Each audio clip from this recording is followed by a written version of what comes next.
Everyone. आज हम लोग एक इशू के बारे में बात करने वाले हैं। ये मेरा AWS क्लाउड है और इसमें एक विंडोज़ इंस्टेंस मैंने लॉन्च किया यूजिंग ए कस्टम AMI और अब मैं लॉगिन नहीं कर पा रहा हूँ। मैंने चेक कर लिया कि एक पब्लिक IP एड्रेस असाइन है सो दैट ये मशीन मेरे मशीन से एक्सेसिबल हो। और मैंने नेटवर्क में चेक कर लिया, सिक्योरिटी में चेक कर लिया कि RDP पोर्ट नंबर जो है वो ओपन टू ऑल है कि नहीं है। ठीक है, ये सारी चीज़ें बेसिक चीज़ें मैंने चेक कर ली है। स्टेटस चेक मुझे दिख रहा है कि ये अनहेल्दी है, 1/2 चेक्स पास्ट है, तो कुछ तो प्रॉब्लम है, राइट। तो थोड़ा सा रिकॉल करने के बाद मालूम चला कि ये जो कस्टम AMI है जिस विंडोज़ इमेज को लेके बनाई गई है, इस विंडोज़ इमेज में एक स्टैटिक IP एड्रेस असाइन था। अब जब आपने कस्टम AMI बनाई तो उस AMI में भी स्टैटिक IP एड्रेस रह गया, राइट। तो जिसकी वजह से लॉगिन नहीं हो पा रहा है। अब इस इशू को ट्रबल शूट कैसे करना है वो देखेंगे। तो अगर आपको मैं दिखाऊं कि अगर मैं लॉगिन करने की कोशिश करूं तो कनेक्टिविटी फेल हो जाएगी। तो यहाँ पर मैं डालता हूँ पब्लिक IP एड्रेस, सेव किया, डबल क्लिक करूंगा, कनेक्टिंग टू फेल होने वाला है, कुछ भी नहीं होगा। ठीक है, कैंसिल कर देते हैं इसे। इस इंस्टेंस को सेलेक्ट करो, नेटवर्किंग में जाओ एंड नेटवर्किंग में जाने के बाद फिर आपको स्क्रॉल डाउन करना है। आप देखोगे एक ही ना अटैच है, इसमें पब्लिक IP एड्रेस भी है और प्राइवेट IP एड्रेस भी है। ठीक है, अब मैं क्या करूँगा कि इस पे क्लिक कर लेता हूँ कि ये मुझे नेटवर्क इंटरफेस में लेके जाएगा। तो यहाँ नेटवर्क इंटरफेस में आ गया हूँ मैं। अब मैंने क्या करना है कि यहाँ पे क्रिएट नेटवर्क इंटरफेस करूँगा। ठीक है, ओके। तो आपको क्रिएट नेटवर्क इंटरफेस में क्लिक करना है। नाम दे दिया आपने, सबनेट चूज कर लिया। सबनेट वो चूज करना है जिसमें आपका इंस्टेंस अवेलेबल है। तो मेरे केस में ये क्या है, ये वाला subnet 1B। Okay, US east 1B। और private IP address automatically assign हो जाए, कोई इशू नहीं है उससे। और उसके बाद आपको यहाँ चूज करना है सिक्योरिटी ग्रुप। तो सिक्योरिटी ग्रुप भी मैं वही चूज करूंगा जो मेरा इस इंस्टेंस के साथ कनेक्टेड है। तो मैं कर लेता हूँ ये वाला। ठीक है, लॉन्च विजार्ड 11 टैग दे देते हैं जस्ट कि इजिली आइडेंटिफाई हो जाए। उसके बाद फिर क्रिएट नेटवर्क इंटरफेस।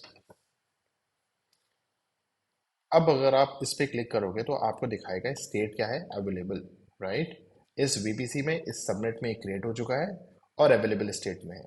अब आपको जाना है एक्शन और यहाँ करना है अटैच। अटैच किसके साथ करोगे, अपने इंस्टेंस के साथ। तो मेरा इंस्टेंस है ये वाला विंडोज सर्वर 3। ओके, इसके साथ मैंने कर दिया अटैच। अब क्या करना है आपको कि इस नेटवर्क इंटरफेस के साथ आपको एक पब्लिक IP भी अटैच करना है। तो कैसे करोगे, तो आपको जाना है इलास्टिक IP में। ठीक है, इसको मैं न्यू टैब में ओपन कर लेता हूँ और उसके बाद फिर allocate elastic IP address. Region मेरा सिलेक्टेड है। टैग में यहाँ पे वही सेम दे देता हूँ, name window server 3। Okay, allocate, allocate हो गया। अब क्या करना है कि आपको अटैच करना है इस इलास्टिक IP एड्रेस को नेटवर्क इंटरफेस के साथ। तो आप यहाँ से भी कर सकते थे बट यहाँ से करोगे तो होगा नहीं। ठीक है, तो मैं जाऊँगा नेटवर्क इंटरफेस में वापस से। नेटवर्क इंटरफेस में आने के बाद फिर यहाँ पर आपको जाना है, अपना ENI चूज करना है जो आपने क्रिएट किया है। एक्शन पे क्लिक करो, उसके बाद एसोसिएट एड्रेस करो। ठीक है, यहाँ पर इलास्टिक IP एड्रेस जो आपने अभी एलोकेट किया अपने अकाउंट में, अपने रीजन में, उसको सिलेक्ट करो। IP एड्रेस चूज कर लो, प्राइवेट IP एड्रेस जो उस ENI का है, तो वही आने वाला है। यहाँ पर एसोसिएट करो, एसोसिएट हो जाएगा।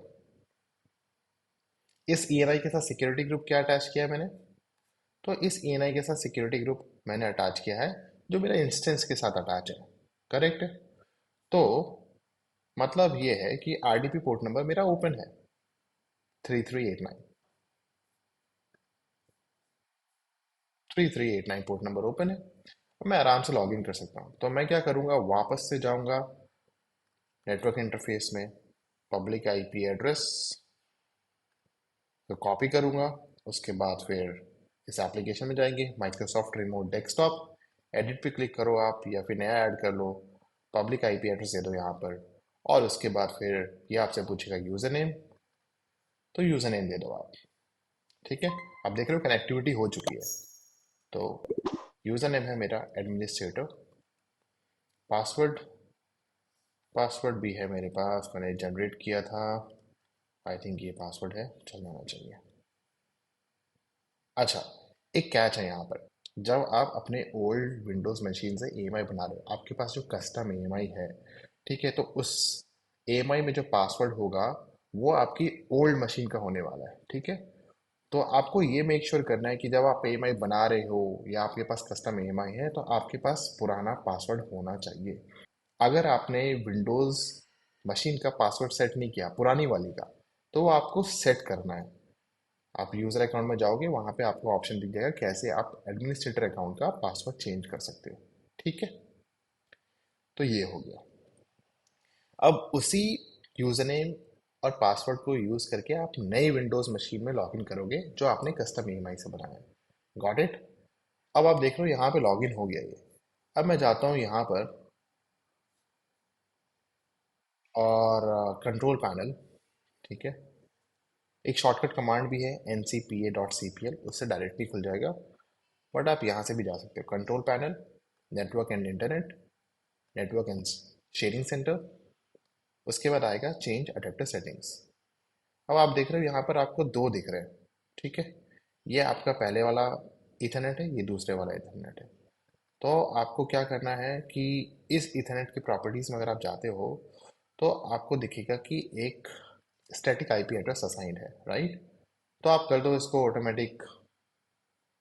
ठीक है, और डीएनएस भी ऑटोमेटिक कर देते हैं एडब्ल्यूएस क्लाउड में। और उसके बाद फिर एडवांस में जाके देख लो आप, डीएचसीपी इनेबल्ड हो गया है।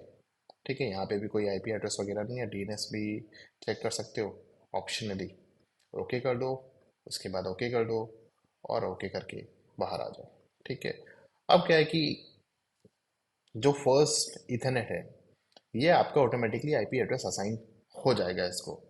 अब आप चाहो तो सेकंड जो आपने अटैच किया है इसको रखो, नहीं आपको ज़रूरत है तो डिलीट कर दो। ठीक है, तो डिलीट कैसे करेंगे वो भी देख लेते हैं। तो वापस से चलते हैं नेटवर्क इंटरफेस में। नेटवर्क इंटरफेस में हमने ये अटैच किया, राइट। तो मैं इसको सबसे पहले डी अटैच करता हूँ और फोर्स डी अटैच कर देता हूँ।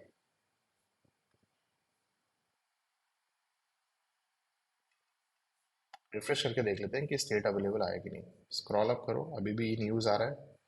फिर से रिफ्रेश करते हैं, अभी नहीं, अभी भी न्यूज़ है। तो मीन वाइल हम क्या करेंगे, इस नेटवर्क इंटरफेस से जो इलास्टिक आईपी एड्रेस है उसकी ज़रूरत नहीं है हमें, तो हम इसको डिसएसोशिएट कर सकते हैं। पब्लिक आईपी एड्रेस चूज कर लो, ये वाला पब्लिक आईपी एड्रेस है, डिसएसोशिएट हो गया। अब क्या है कि मैं अपने नए टैब में, आप देखोगे नेटवर्क एंड सिक्योरिटी में, इलास्टिक आईपी एड्रेस को ओपन कर लेता हूँ और वहाँ से उसे रिलीज़ कर लेता हूँ क्योंकि ज़रूरत नहीं है इसकी। करेक्ट है, मैं फिर से रिपीट कर रहा हूँ, अगर आपको ज़रूरत है तो आप यू रखो इसे, ज़रूरत नहीं है तो रिलीज़ कर दो। ये रिलीज़ हो गया, अब मुझे कोई भी इसके लिए चार्जेस अप्लीकेबल नहीं होंगे। अब मैं देख लेता हूँ कि इस नेटवर्क इंटरफेस का जो स्टेटस है वो देख रहा हूँ मैं कि यहाँ अवेलेबल दिखा रहा है। अब हम क्या करेंगे, इसे डिलीट कर देंगे। तो डी अटैच हो चुका है, डिलीट ऑप्शन, डन। अब फाइनल हमें क्या करना है कि हम लोग जाएंगे वापस से अपने इंस्टेंस में। तो आप स्क्रॉल अप करोगे तो यहाँ पर आपको इंस्टेंसेस दिखेगा, इसमें आपको आपका इंस्टेंस दिख रहा है। अब आप देखोगे जो पुराना वाला पब्लिक आईपी एड्रेस है, ठीक है, इस आईपी को यूज करके लॉगिन करके देखते हैं। वापस एडिट करो, पेस्ट करो, एंड देन डबल क्लिक करो। ठीक है, कनेक्टिविटी हो रही है। एंड पासवर्ड मैं कॉपी कर लेता हूँ फिर से।